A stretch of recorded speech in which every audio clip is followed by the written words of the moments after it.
Good morning to all. చాలామంది మీ సమస్యలు YouTube channel ద్వారా అడుగుతూ ఉన్నారు. వాటికి సమాధానం చెప్పాలనే ఉద్దేశంతో ఈ యొక్క వీడియో చేస్తున్నాను. మొట్టమొదటగా కొమిరిశెట్టి శ్రీకాంత్ గారు, నమస్కారం హృదయరాజ్ సార్. నేను 1,25,000 పాలసీ కట్టించాను. ఆయన 3 సార్లు అంటే 4 కట్టిన తర్వాత చనిపోయాడు. పిఎస్ఎల్ బాండ్ ఖమ్మం బ్రాంచీలో ఇచ్చినాము. మాకు చిన్న రిసిప్ట్ ఇచ్చారు. వాటి పరిస్థితి ఏంటి? వారు మమ్మల్ని డబ్బులు అడుగుతున్నారు. దీని గురించి ఒక వీడియో చేయండి అని అడిగాడు. సార్ చూడండి, ఇక్కడ మీరు పిఎస్ఎల్ సర్టిఫికెట్ని ఖమ్మం బ్రాంచీలో ఇచ్చున్నారు.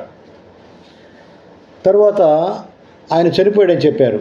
మామూలుగా అయితే చనిపోయిన తర్వాత నామినీ ద్వారా అప్లై చేయొచ్చు. కానీ మీరు ఖమ్మం బ్రాంచ్లో ఇచ్చినందువలన ఆన్లైన్లో అప్లై చేసి ఉండరు. కాబట్టి ఈసారి ఆన్లైన్లో అప్లికేషన్ చేసుకోవడానికి అవకాశం ఉన్నప్పుడు నేను తెలియజేస్తాను. అప్పుడు ఆన్లైన్లో అప్లికేషన్ చేసుకోండి. అదేవిధంగా చనిపోయాడు కాబట్టి నామినీ ఎవరైతే పెట్టారో ఆ నామినీ ద్వారా కూడా అప్లై చేయొచ్చు. అదేవిధంగా మైలపల్లి సీతారాం గారు రాస్తున్నారు. సార్, 21,800 6 ఇయర్స్ పాలసీ కట్టాను సార్. 2010లో నాకు డబ్బులు రాలేదు. మా ఏజెంట్కి అడిగితే మాకు తెలియదు అని, ఎప్పుడైనా డబ్బులు రావచ్చు అన్నారు సార్. వాస్తవంగా 2010లో కనుక మీ యొక్క పాలసీ టర్మ్ అయిపోయి ఉన్నట్లయితే మరి డబ్బులు వచ్చి ఉండాలండి. ఒకసారి చెక్ చేయండి. ఏదేమైనా మరి మీరు ఆన్లైన్లో అప్లికేషన్ పెట్టారా లేదా కూడా పరిశీలన చేసుకోండి. ఆన్లైన్లో పెట్టిన వాటికి మాత్రమే డబ్బులు పడుతున్నాయి. అబ్జర్వ్ చేయండి. ఆన్లైన్లో ఎలా చెక్ చేయాలో నేను గతంలో చేసిన వీడియోలో మీకు చూపించడం జరిగిందండి. అనుష కొక్కెర, హాయ్ సార్, పేరు గంగమ్మ, అయితే గంగా అని ఉంది. బాండ్లో మనీ పడలేదు సార్. చూడమ్మా, మీ యొక్క పిఎస్ఎల్ సర్టిఫికెట్లో పేరు, బ్యాంకులో సర్టిఫికెట్లో పేరు టాలీ కాకపోతే అమౌంట్లు పడవు. ఏదేమైనా ఒకసారి మీరు చెక్ చేసుకోండి, రీజన్ ఏంటో తెలుసుకోండి. ఈసారి ఎడిట్ ఆప్షన్ ఇచ్చినప్పుడు మీ యొక్క లోపాలు సరిదిద్దుకున్నట్లయితే మీకు అమౌంట్ పడతాయండి. అదేవిధంగా డిల్లెడ్, DILLED, న్యూ అప్డేట్ సార్ అని అడుగుతున్నారు. న్యూ అప్డేట్ అనే ఏ అప్డేట్ ఉన్నాగా నేను మీ అందరూ త్వరలో తెలియజేస్తానండి. అదేవిధంగా తోట ధనలక్ష్మి గారు చెప్తున్నారు, thank you so much sir, ఇలాగే ఇన్ఫర్మేషన్ ఇస్తూ ఉండండి సార్ అంటున్నారు. తప్పకుండా అండి, మీకు ఇన్ఫర్మేషన్ ఎప్పటికప్పుడు ఇస్తాను. అదేవిధంగా చంద్రశేఖర్ వారు, మాకు తెలియక ఎస్ అని పెట్టాము సార్, దాదాపు 50 అప్లికేషన్లు. నేను గతంలో వీడియోలో క్లియర్గా చెప్పానండి. ఎస్ అని పెట్టిన వాటి పరిస్థితి ఏంటి, ల్యాండ్ అలాటెడ్ అనే వాటి పరిస్థితి ఏంటో గతంలో చెప్పాను. అవి మాత్రం ప్రస్తుతం అమౌంట్ పడలేదు, హోల్డ్లో పెట్టారు. తరువాత వీటిని కూడా పరిశీలన చేయడం జరుగుతుందండి. అదేవిధంగా MPCR ఛానల్ వారు అడుగుతున్నారు, సార్ మేము రిఫండ్కి అప్లై చేశాము. బాండ్ మీద పేరు, ఆధార్ రిలేటెడ్ బ్యాంక్ పేరు స్పెల్లింగ్ ఆర్ డిఫరెంట్. మాకు అమౌంట్ ఎలా వస్తాయి చెప్పగలరా సార్ అని అడుగుతున్నారండి. వాస్తవంగానండి, బ్యాంకులో ఉన్న పేరు, అప్లికేషన్ మీద ఉన్న పేరు 2 టాలీ అయితేనే అమౌంట్ పడతాయి. ఒకవేళ ఏదైనా మిస్టేక్ ఉన్నట్లయితే ఎడిట్ ఆప్షన్ ఇచ్చినప్పుడు అప్లై చేసుకోండి, ఎడిట్ చేసుకొని సరి చేసుకోవచ్చు. అదేవిధంగా మావిళ్ళ తిరుపాలు గారు వారు ఏమంటున్నారంటే, సార్ నాకు సెబీ నుంచి PACL రిఫండ్ పేమెంట్స్ అకౌంట్కి ట్రాన్స్ఫర్ అయింది, ఇది నిజం నమ్మండి ప్లీజ్ అంటున్నాడు. థ్యాంక్ యూ తిరుపాల్ గారు, మీకు వచ్చిన విషయాన్ని అందరికి కూడా తెలియజేస్తున్నందుకు ధన్యవాదాలండి.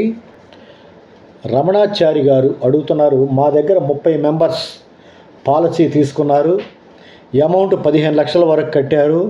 బట్ ఇంతవరకు ఒక్కరికి కూడా అమౌంట్ పడలేదు. 5,000 అమౌంట్ ఉన్న బాండ్స్ కూడా పడటం లేదు. దీనికి సొల్యూషన్ చెప్పండి సార్ అంటున్నారు. చూడండి రమణాచారి గారు, ముందుగా మీ యొక్క 30 పాలసీల నంబర్లు ఒక నోట్బుక్లో నోట్ చేసుకోండి. ప్రతి పాలసీ కూడా చెక్ చేయండి. చెక్ చేసి డబ్బులు పడ్డాయా పడలేదా, పడకపోతే ఎందుకు పడలేదో దాంట్లో క్లియర్గా వెబ్సైట్లు ఇచ్చాడండి. దానిని పరిశీలించండి. ఎలా పరిశీలించాలో గతంలో చెప్పాను. కాబట్టి ముందుగా దానిని మీరు పరిశీలించినట్లయితే మీకు విషయాలన్నీ కూడా క్షుణ్ణంగా అర్థమవుతాయండి. అదేవిధంగా art by MVR, thank you so much sir, excellent information అని చెప్పారు, థ్యాంక్స్ అండి.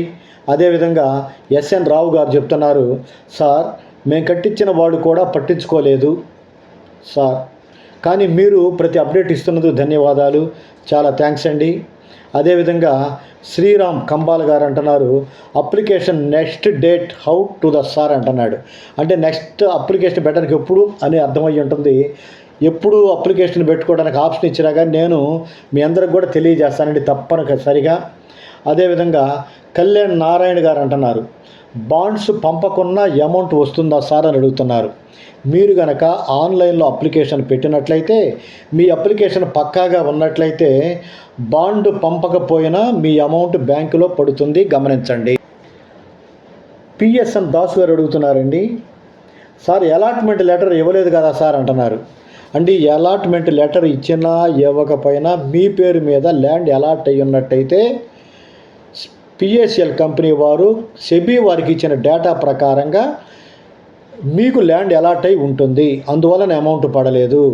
మనకి అలాట్మెంట్ లెటర్ రాకపోయినా కానీ ప్రాబ్లం లేదు.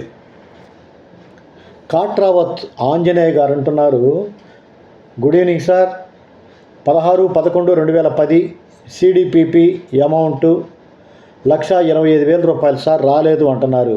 ఒకసారి మీరు చెక్ చేసుకోండి, ఎందుకు రాలేదో దాంట్లో ఇన్ఫర్మేషన్ తెలుస్తుంది. అదేవిధంగా నాగసుబ్బయ్య గారండి కోరముట్ల, సార్ మేము ల్యాండ్ అలాట్మెంట్కి ఎస్ అని పెట్టామండి, మాకు హెల్ప్ చేయండి సార్, ధన్యవాదాలు అంటున్నారు. అంటే ఎస్ అని పెట్టిన పాలసీలన్నీ కూడా ఆపడం జరిగింది. గత వీడియోలో నేను క్లారిటీ ఇచ్చానండి, దాని గురించి రెక్టిఫై చేసుకోవడానికి అవకాశం వచ్చినప్పుడు తప్పనిసరిగా నేను మీకు తెలియజేస్తానండి. వెంకటరమణ గారు థ్యాంక్ యూ అంటున్నారు, వెల్కమ్ వెంకటరమణ గారు. అదేవిధంగా బి యూనిక్ గారు ఏమంటారంటే, ఏజెంట్ మీద కంప్లైంట్స్ ఇస్తున్నారు సార్, చాలా ఇబ్బంది పెడుతున్నారు, పబ్లిక్ పోలీస్ కంప్లైంట్స్ కూడా ఇస్తున్నారు, దీనికి ఎలా సొల్యూషన్ సార్ అంటున్నారు. చూడండి బి యూనిక్ గారు, సెబీ కమిటీ వాళ్ళు ఇప్పటి వరకు ఎంత అమౌంట్ ఇచ్చారు అనేది మీకు ఇన్ఫర్మేషన్ ఉంది. ఆ ఇన్ఫర్మేషన్ తీసుకొని ఎవరైనా కస్టమర్ మీ మీద కేసు పెట్టినట్లయితే పోలీస్ స్టేషన్కి వెళ్ళి, ఇది రిటైర్డ్ జడ్జి గారు అయినటువంటి ఆర్ఎం లోధా గారి ఆధ్వర్యంలో కమిటీని ఏర్పాటు చేశారు, వారు పేమెంట్ చేస్తున్నారండి, ఇప్పుడు ఇంతవరకు పేమెంట్స్ వచ్చినాయి అని వారికి చెప్పండి. అవసరమైతే జడ్జిమెంట్ కాపీ కూడా తీసుకొని వెళ్ళి వారికి చూపించండి, అర్థమవుతుంది.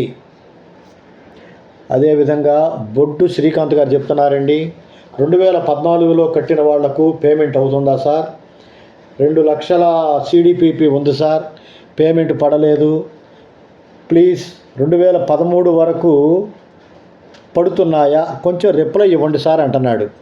చూడండి శ్రీకాంత్ గారు, 2013, 2014 అని లేదండి, టోటల్ అమౌంట్ ఈ అమౌంట్ వరకు పడ్డాయి అని చెప్పి తెలియటం జరిగింది. అయితే 2 లక్షల వరకు కూడా పేమెంట్ జరిగినాయి, 10 లక్షల రూపాయల పేమెంట్ కూడా వచ్చినట్టుగా సమాచారం ఉంది. అయితే మీరు చేయాల్సింది ఏంటంటే, ఒకసారి దాన్ని చెక్ చేసుకోండి, దాని యొక్క స్టేటస్ ఏంటో అర్థమవుతుంది. మీకు ల్యాండ్ అలాట్ అవటం కనుక జరిగినట్లయితే తర్వాత వస్తాయి, గమనించండి. ఇస్లావత్ వెంకట గారు అంటున్నారు, గుడ్ ఈవినింగ్ సార్, 2014లో బ్రాంచ్లో బాండ్ సబ్మిట్ చేసిన వాళ్లకు అమౌంట్ ఎప్పుడు వస్తుంది సార్ అని అన్నారు. అంటే బ్రాంచుల్లో అప్లై చేసిన వారికి ప్రస్తుతం రావటం లేదండి, ఎవరైతే ఆన్లైన్ అప్లికేషన్ పెట్టుకున్నారో వారికి మాత్రమే డబ్బులు పడుతున్నాయి, గమనించండి. వీర వెంకట ఉమేష్ గారు ల్యాండ్ అలాట్మెంట్ గురించి చెబుతూ ఉన్నారు. అదేవిధంగా సంగు నాగరాజు గారు, మేము కర్నూలులో బ్రాంచ్లో సబ్మిట్ చేసామండి, వాళ్ళు ఎకనాలజ్మెంట్ ఇచ్చారు, ఆ ఎకనాలజ్మెంట్స్ ద్వారా అప్లై చేసామండి అంటున్నారు. అంటే ఎకనాలజ్మెంట్స్ ద్వారా ఆన్లైన్లో అప్లై చేస్తే డబ్బులు రావండి, బ్రాంచుల్లో ఇచ్చిన వాటికి మాత్రం వాడు పేమెంట్ చేయటం లేదు, ఎందుకంటే ఆన్లైన్లో అప్లై చేయలేదు కాబట్టి. బ్రాంచుల్లో సబ్మిట్ చేసిన వారు మీ యొక్క ఎకనాలజ్మెంట్స్ భద్రంగా పెట్టుకోండి, వాటిని కాల్ ఫర్ చేసినప్పుడు మనం అవి కూడా సబ్మిట్ చేద్దాం. కే కుమార్ గారు అడుగుతున్నారు, సార్ కంపెనీ ఎక్కడ ఉందో కొంచెం డీటెయిల్ చెప్పండి సార్, మేము కూడా కలిసి మాట్లాడతాము, మిమ్మల్ని అప్రోచ్ అవుతాం అంటున్నారు. అండ్ ఈ బ్రాంచీలు కంపెనీ అనేది లేదండి, లోధా కమిటీ వారు మాత్రమే ఉన్నారు, వారు ఈ యొక్క కంపెనీ యొక్క ఆ డేటా మొత్తం తీసుకొని కంపెనీ యొక్క ఆస్తులు తీసుకొని అమ్మి డబ్బులు ఇస్తున్నారు. కాబట్టి మనం కలుసుకోవడానికి కంపెనీ అనేది లేదు, లోదా కంపెనీ వారు మాత్రమే పరిశీలన చేస్తున్నారు. కృష్ణ మీసాల సార్ మీరు మళ్ళీ మెయిల్ పెట్టండి అన్నారు. జస్ట్ నేను 1 డే బ్యాక్ కమిటీ వారికి ఒక మెయిల్ పెట్టానండి. ఆ మెయిల్కి రిప్లై రాగానే మళ్ళీ మీ అందరికీ తెలియజేస్తాను. షేక్ అబ్దుల్లా మజీద్ గారు అడుగుతున్నారు, అమౌంట్ పడ్డవాళ్ళు అప్డేట్ ఎప్పుడు చూపిస్తారన్నారండి. వారు అప్డేట్ చేసిన తర్వాత నేను మీకు తెలియజేస్తానండి. మీరు అప్పుడప్పుడు అబ్జర్వ్ చేసుకుంటూ ఉండండి. అదేవిధంగా నీరం దాసు శ్రీహాన్ గారు అడుగుతున్నారండి, బాండులో ఉన్న అమౌంట్ రాలేదు, ఎంత ఇన్వెస్ట్ చేస్తామో అంతే వస్తుంది అని అడుగుతున్నారు. ఇక్కడ ఒక విషయాన్ని అబ్జర్వ్ చేయండి, మనము ఎంత అయితే ఇన్వెస్ట్మెంట్ చేసామో అంతవరకే డబ్బులు పడుతున్నాయి, ఇంట్రెస్ట్ అనేది రావటం లేదు. మరొక విషయం ఏంటంటే, సపోజ్ మీరు కనుక 5 ఇన్స్టాల్మెంట్లు కట్టుంటే ఆన్లైన్లో 2 స్లిప్పులు మాత్రమే అప్లోడ్ చేశారనుకోండి, ఆ 2 ఇన్స్టాల్మెంట్సే పడుతున్నాయి. ఆన్లైన్లో మీరు ఎన్నైతే అప్లై చేస్తున్నారో అంతవరకే అమౌంట్ పడుతుంది, దయచేసి గమనించండి. అదేవిధంగా కిట్టు ఎస్డిఎం గారు అడుగుతున్నారు, మెసేజ్ ఎప్పుడు వచ్చింది, నీకు రిఫండ్ అమౌంట్ డేట్ అంటున్నారు. మ్యాక్సిమం పర్సన్స్కి ఫిబ్రవరి 26వ తారీఖు అమౌంట్లు బ్యాంకుల్లో జమ అయినాయండి. 26/2/2026 తేదీ నాడు డబ్బులు జమ అయినాయి. ఎక్కువ మంది నాగిరెడ్డి మిట్టపల్లి గారు ల్యాండ్ అలాట్మెంట్ ఎస్ అని పెట్టాం సార్, వాటిని ఎప్పుడు పరిశీలిస్తారు, అవి పరిశీలించే సమయంలో నేను మీకు తెలియజేస్తానండి. ఎస్ అని దాని గురించి ఆల్రెడీ నేను మీకు ఇన్ఫర్మేషన్ ఇవ్వడం జరిగిందండి. తర్వాత మైలాపిల్లి సీతారాం గారు అడుగుతున్నారు, సార్ నేను 2010 పిఎస్ఎల్ పాలసీ ఓపెన్ చేశాను, నాకు డబ్బులు రాలేదు సార్, రిప్లై ఇవ్వమంటున్నారు. ఏం లేదు సార్, మీరు చెక్ చేసి చూడండి, అసలు ఎందుకు రాలేదు మీకు ఇన్ఫర్మేషన్ తెలుస్తుంది. అనేక సార్లు ఎలా చెక్ చేయాలో నేను చెప్పాను, దాని ప్రకారం మీరు చెక్ చేయండి ప్లీజ్. తోట ధనలక్ష్మి గారు అడుగుతున్నారు, మాకు తెలియక ఎస్ అని పెట్టాం సార్ అన్నారు. తెలిసి పెట్టినా తెలియక పెట్టినా ఎస్ అంటే ల్యాండ్ అలాట్ అయినట్టేనండి. దాని గురించి గతంలో ఇన్ఫర్మేషన్ ఇచ్చాను, ఒకసారి పాత వీడియోలు పరిశీలన చేయండి. ఆర్ట్ బై ఎంవిఆర్ గారు అంటున్నారండి, నమస్తే సార్, మీరు చెప్పే పిఎస్ఎల్ అప్డేట్ కోసం వెయిట్ చేస్తున్నాం సార్. ల్యాండ్ అలాట్మెంట్ ఎస్ అనే ఆప్షన్ తెలియక చాలామంది మిస్టేక్ చేశారు, రిఫండ్ కోసం అప్లై చేయని వాళ్ళు ఉన్నారు. మళ్ళీ అప్లై చేసే ఆప్షన్ వచ్చిన వెంటనే మీ యూట్యూబ్ ఛానల్ ద్వారా తెలియపరిస్తే మీరు అందరికీ సహాయం చేసిన వారు అవుతారు సార్. ఏపీ తెలంగాణకు సంబంధించిన పెరల్స్ కంపెనీకి సంబంధించిన అప్డేట్స్ కోసం కాంటాక్ట్ నెంబర్ కానీ అడ్రస్ కానీ ఉంటే తెలియజేయవలసిందిగా కోరుకుంటున్నాం సార్. దయచేసి అబ్జర్వ్ చేయండి, ల్యాండ్ అలాట్మెంట్ అనే దాని గురించి అనేకసార్లు నేను మీతో చెప్పడం జరిగింది. అదేవిధంగా ఈసారి అప్లై చేయడానికి ఏదైనా అవకాశం వచ్చినప్పుడు తప్పనిసరిగా తెలియజేస్తాను. ఇన్ఫర్మేషన్ కోసం ఎలాంటి ఫోన్ నంబర్ లేదు కంపెనీకి సంబంధించింది. సెబీ వారి number, Vijayawada, Hyderabad SEBI office నంబర్ల ద్వారా మీరు ఎంక్వైరీ చేసుకోవచ్చండి.